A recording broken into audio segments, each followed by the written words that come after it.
Welcome to the Three Voices podcast. I'm your host, Jamie Blue, and we are here to talk about our experiences that might be labeled as psychotic, including voices, mania, paranoia, and unusual beliefs.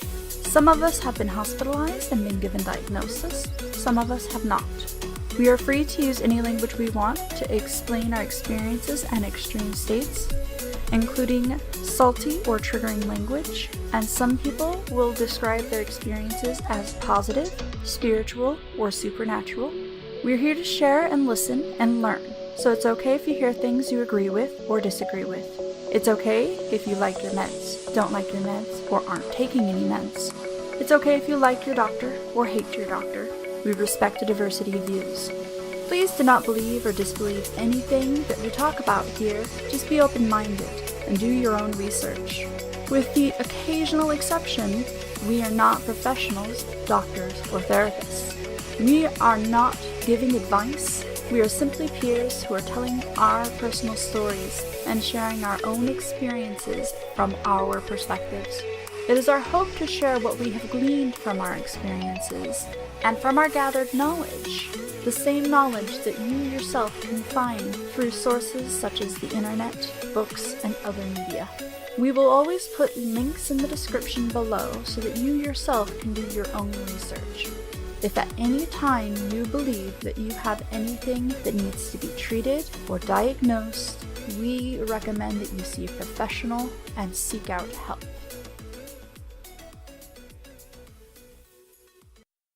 And welcome back. This is episode 4, and it is now a new year. Welcome to 2019. Our first guest of the year is Kevin Fitz. We're going to be talking about how to get connected in the peer community and the many different ways that you can be involved and have a voice in your community. Kevin is very involved and has a lot of knowledge. He is very easy to talk to and can be reached through the email and information in the description. You can also find many interviews with him on YouTube. He is a fount of knowledge, and we ended up enjoying our conversations so much that it went on a great deal longer than we anticipated. So I have taken the opportunity to split this into 2 parts for you. So this episode will be the primary part of how you can get connected and involved and what that can mean. And then I'll be releasing a part 2, which is going to be a little bit more fun topics. So stay tuned for that. But in the meantime, let's learn a little bit more about how you can have a say in your community. Without further ado, here's Kevin Fitz. Please introduce yourself. Hi, my name is Kevin. I work in behavioral health services and policy activities. Exactly what does that mean? Well, so when I'm talking about behavioral health, it's a large umbrella that encompasses everything from substance use disorders to behavioral health to mental health challenges and things in those categories. I know that the first time I met you, I think it was on an OCAC board. So OCAC stands for the Oregon Consumer Advisory Council. And I want to try to be clear because this kind of gets kind of confusing. Let me just say sort of at 30,000 feet. In the general intersection between public funds, whether they're federal funds, state funds, or county funds, or city funds, I attempt to intersect the decisions around policy, services, and funding and to try to raise the voice of the recipient or the consumer in such discussions. Okay, that's cool. What are the avenues that you do that through? So the avenues that I do that through are basically a significant amounts of boards, councils, and committees that have individuals, what are considered stakeholders, which are people who are either providers, doctors, lawyers, or bureaucrats. And then also consumers. People in Oregon probably would understand that as also being peers. So everywhere there's decisions being made about mental health services, behavioral health services in Oregon, there's usually a council, a board, or a committee that is making such decisions or giving advice about such decisions. So to that end, I hope to either participate or help other folks with lived experience to participate as a member of that council, board, or committee. And if I'm right, this is available in places outside of Oregon, right? Probably since the early 80s, all across North America and then into Western Europe, the movement to get service recipients, aka mental health consumers, involved in policy and service discussions has been ongoing. Yes, and so it does exist in the EU, it exists across in Canada, it exists in the United States, in Australia, in New Zealand. It's an ongoing movement where to engage the consumer at decision levels regarding services. That's fantastic. I know I've sat as a guest on the OCAC board, and I think it was the Addictions and Mental Health Planning and Advisory Board. So it gets kind of confusing because there's significant amount of boards, councils, and committees, even underneath the state of Oregon's health department, which oversees all the behavioral health services. There's a myriad of different councils, and two consequential ones that you just named related to behavioral health are the Oregon Consumer Advisory Council, which is a council of 25 individuals that are people who are in the community who identify as lived experience with behavioral health sit on that council. And then the other one you mentioned is called the Adult Planning and Management Addictions Council, which actually they oversee what money comes from the federal government. It's considered what's called block grant funds. So that committee specifically looks at the money that comes to the state of Oregon in block grant funds and helps oversee, give advice, and helps give recommendations of what those block grant funds should or should not do. The one that I spoke about formally, OCAC, Oregon Consumer Advisory Council, oversees the entire panoply of behavioral health services and policy that the state of Oregon provides and gives oversight and management guidance and advice around everything having to do with behavioral health in the state of Oregon that is funded through public tax dollars. Okay, so I'm starting to build an idea. I know I am on a board that I guess would be below that board. I'm sorry to say I've been on these boards for like a year, and some of it is so complicated that it's taken me a year to kind of understand it. I am just, after a year, starting to understand how the trickle works. And I'm on the Behavioral Care Network Consumer Advisory Board and their executive board as one of the two peer consumer representatives. And so that's our chapter of the Oregon Health Plan's behavioral health part of things. So Willamette Valley Community Health, which I'm also a part of their board for consumer advisory, they are the chapter for Oregon Health Plan. And as I understand it, you guys have a say state level, and that's our local level, and then they distribute to the individual different places, and then they distribute. So it's a lot of layers. Am I right?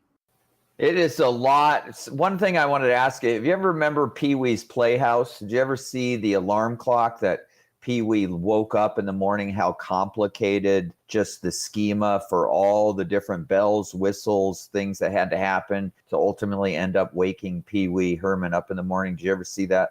Yeah.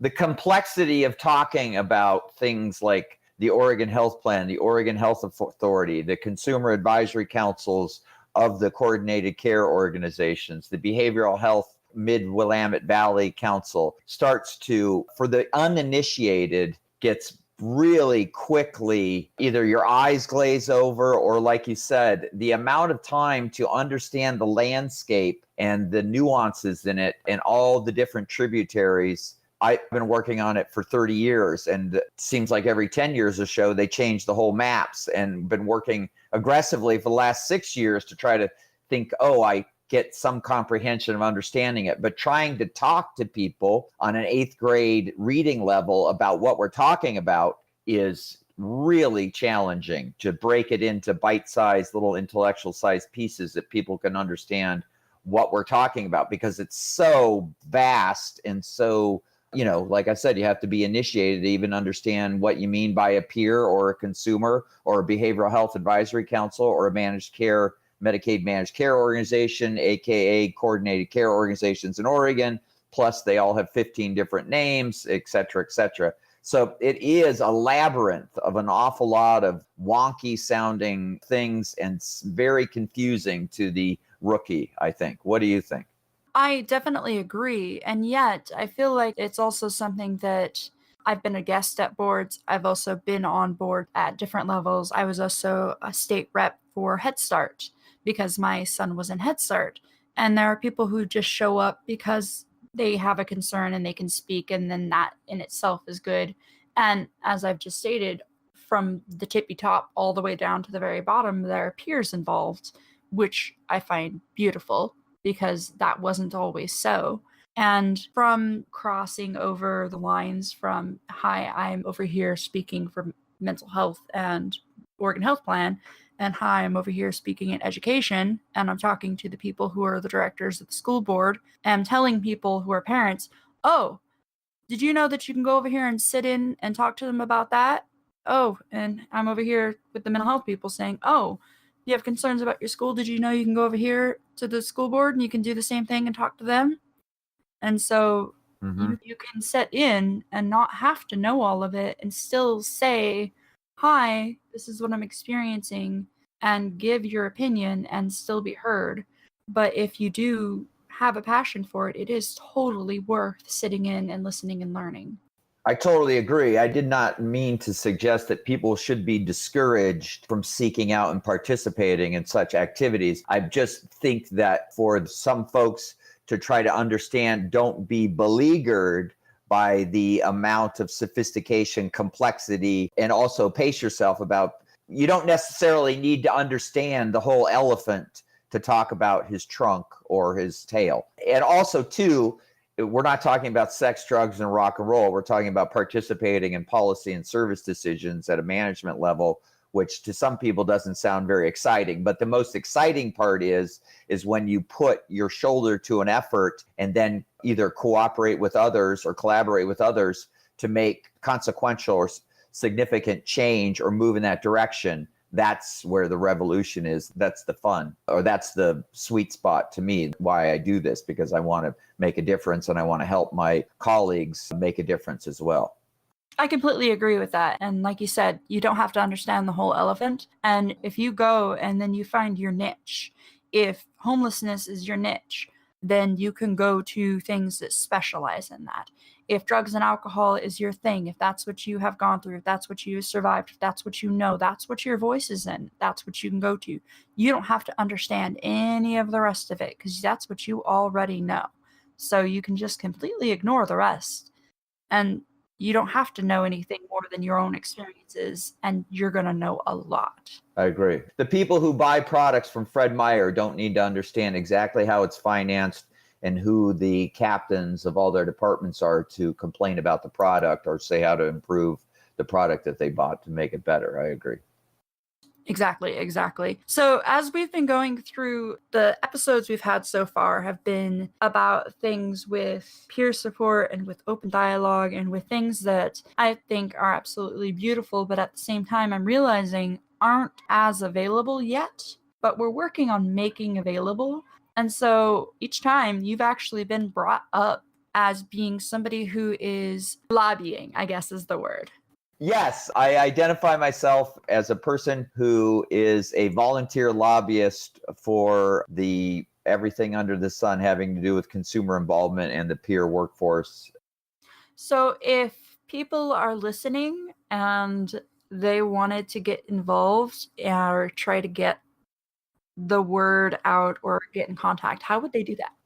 So a significant amount of what I do is I meet with individuals who say, I want to get involved, or I want to volunteer, or I want to go learn to talk to people about bills, or I want to sit on this council. So a lot of times I just end up going out to coffee with people or having a phone call and saying, well, what area do you live? What are you interested in? How much time do you have?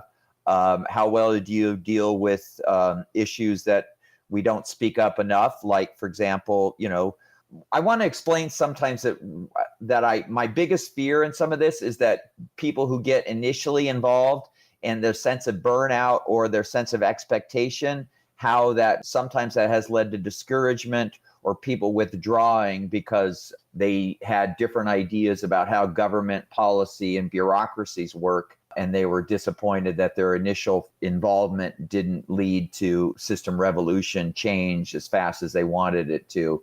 And I think that partially that we don't have a structure of people who are mentoring and guiding other people of like, hey, keep your expectations somewhat realistic and learn to cooperate and build networks, because that's the only way we're going to have effective long-term change. That makes sense. I know when I first got involved, it was kind of daunting. And to be honest, when I got involved, it was because I went to alternatives in Boston in 2017. And I talked to everybody, and I fell in love with the entire concept of peers being involved in politics. And they started inviting me to meetings. And I honestly thought I was being invited to the same meeting. And it turned out I was being invited to like 4 different meetings, and I didn't even know it. Once I got involved, it was a lot. I ended up going to 7 different meetings a month. I've cut it down since then because I've learned I needed to focus in on the ones I was passionate about. But at first, it was a lot. So in Oregon, if we have a population of about 4 million people, and according to the state, this is just roughly, and the state said in a report in 2015, 850,000 Oregonians sought some sort of behavioral health service in 2015. 850,000. So that's a little less than 1 out of 4. So even if we rounded that down a little bit and said 1 out of 5, 1 out of 5 has had some experience of behavioral health service or behavioral health challenges in 2015, where they were connected to a provider, a support group, a therapy, a recovery service, etc. Even when we put that 1 in 5 Oregonians, the thing that always is like interesting to me is we have so many people whose lives are affected by behavioral health issues. Why do we have such a hard time finding folks who do what you do, who go and participate on behavioral health councils and give their voice? Why is that? Is it because it's mysterious? Is it because it's intimidating? Is it because it's no fun? Is it because they're too busy doing their day job, maybe working as a peer in a community mental health center, and they don't have enough time to go to policy meetings? I think that we would be well served to try to understand what are the obstacles to getting more people involved like you are in the Mid-Willamette Valley and statewide. What are some of the obstacles, and how do we break those down or overcome those? Yeah, I agree. I mean, I think I honestly didn't know that I could get involved, and that might be part of the barrier. And also understanding that you don't have to be of a certain status, maybe, that anybody can step in and give their voice. You don't have to come in a suit. You don't have to come with a briefcase or an education. You don't have to have a degree to get involved. I have something I've wondered about over doing this kind of work for the last 35 years on and off and let me ask you what you think of this. I used to say that poor people were diagnosed as being crazy, but rich people were just eccentric. And sometimes I wonder in the socioeconomic stratus of here's the politician, here's the psychiatrist, here's the head of, Willamette Coordinated Care Organization, and they have a nice salary and they have a suit and they have an iPhone. Lots of times consumers or even peers who are living at a subpar wage, sometimes it can be economically and culturally or class-based intimidating to be around these middle-class people who take for granted everybody has an iPhone and they have a MacBook at home and they have a broadband. Some of those things can be somewhat intimidating for folks who want to get involved because they can make them feel less than economically or academically in their accomplishments. I totally agree with that. And, the social status and the labels has been something I've contemplated. And I've even sat at these conferences and I've looked around the room and I've thought to myself, Is there a status difference? And I've sat and I've looked, and yes, there are a couple of people in the room who are upper class. But the reason that they got hospitalized was after they spent all of their money. They did not get hospitalized until they spent their money. They were allowed to go and do a lot of, quote, crazy things that would have gotten the rest of us hospitalized very quickly. But it was okay until they spent all of their money.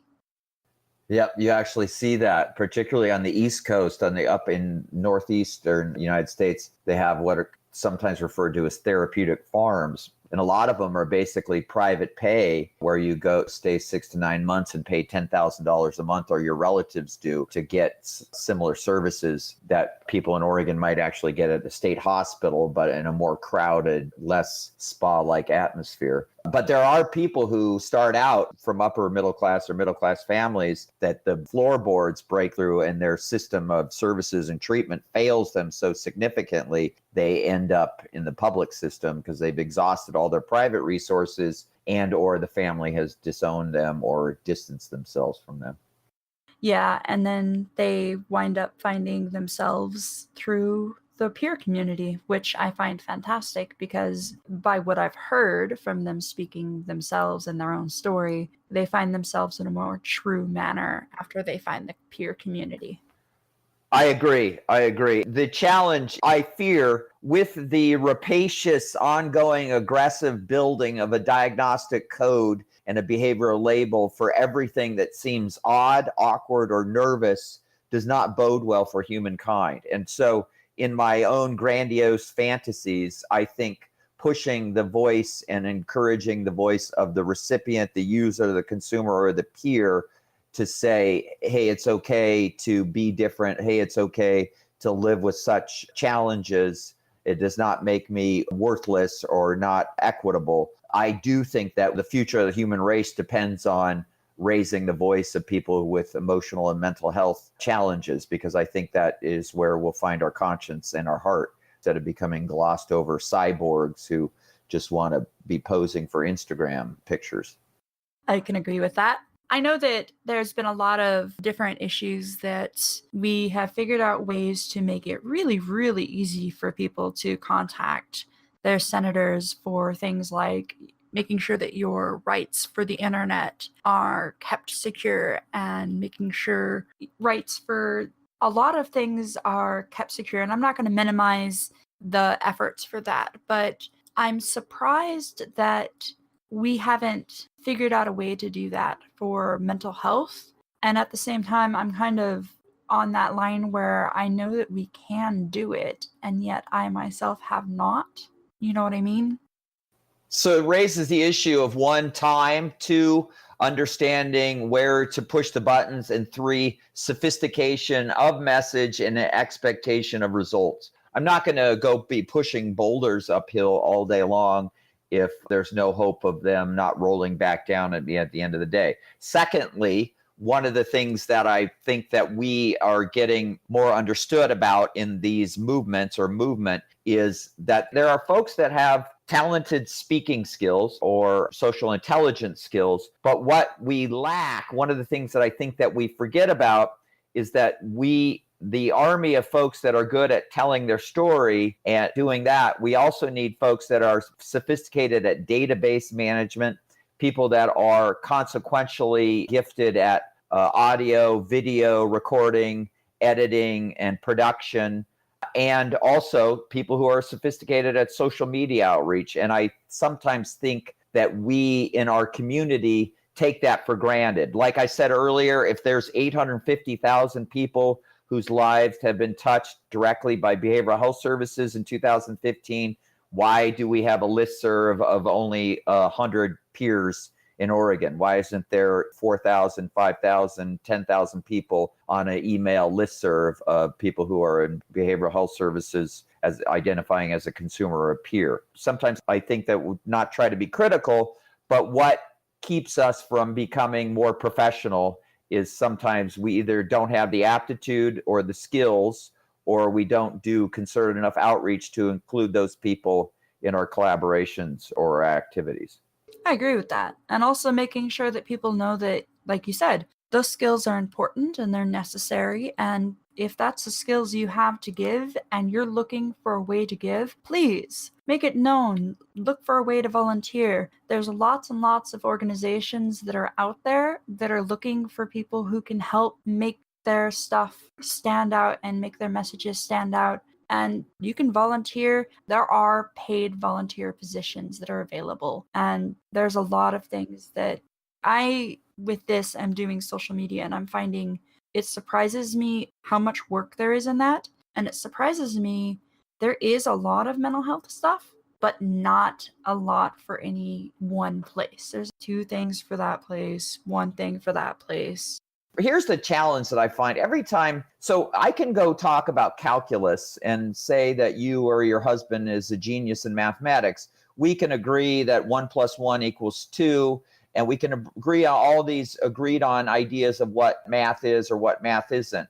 But every time you start talking about mental health, everybody under the sun, whether they're a psychiatrist, a social worker, a priest, a politician, a plumber, a truck driver, everybody in the world has some opinion or life has been touched about mental health to some degree. And the challenge that we have here in Oregon, particularly with our state politicians, is the idea of championing mental health and supporting mental health is a broad stroke statement. But when you start talking about peer or consumer initiatives, either they get confused or we're talking about something that seems like a niche issue that either there is not enough time to explain it or they're already been engaged by supporting some other larger advocacy effort. And I think the challenge is that we need to do a better, more clear job in our messaging and understanding how do we become distinct when we're talking about behavioral health issues from the point of view of people with lived experience and why that is consequential and essential to system change. And I sometimes wonder if we do an effective job of that or not with our state politicians. How do you think that we could change that? Do you have any ideas? Yes, you said it about going to a national consumer peer survivor conference called Alternatives. Well, I also, too, is why do you want to get involved? Because you want to change the world? Yeah, I do want to change the world. But do I want to have fun? Yes, I do want to have fun. Do I want to have community and acceptance, people who are doing this similar meaningful work? Yeah, I do. So I think sometimes the best opportunity for folks to sort of see the whole world of it is to attend an event, a conference, or a training so they could meet other people, see the larger community, and see what are the rewards, what are the intrinsic rewards, what are the social rewards, and also what are the economic rewards, because for some people this is a career path to get involved in the mental health, consumer, and peer world. And so I sometimes think coming to an event like a national or a statewide conference sometimes is one of the best ways to get sort of initiated and meet people and to sort of the sample plate where people are talking about policy, people are talking about peer services, people are talking about patient rights in the state hospital, can see the sort of all of the things that consumers and peers are involved in to encourage them to get involved. And luckily, I'll just go ahead and plug Peerpocalypse is coming up May 20th through the 23rd of this year, right here in Salem. And you're a key speaker. Peerpocalypse. So if you were going to go talk to the mayor of Salem, what would you tell him Peerpocalypse is? Because it sounds like a mouthful. So Peerpocalypse is a 3-day conference for peers, by peers, about peers, with breakaway groups. So you can go to the things that specifically you focus on, you're interested in, so you can connect with other people that have similar shared experiences. And these people come from not only statewide, but there are people I know are coming from across the nation.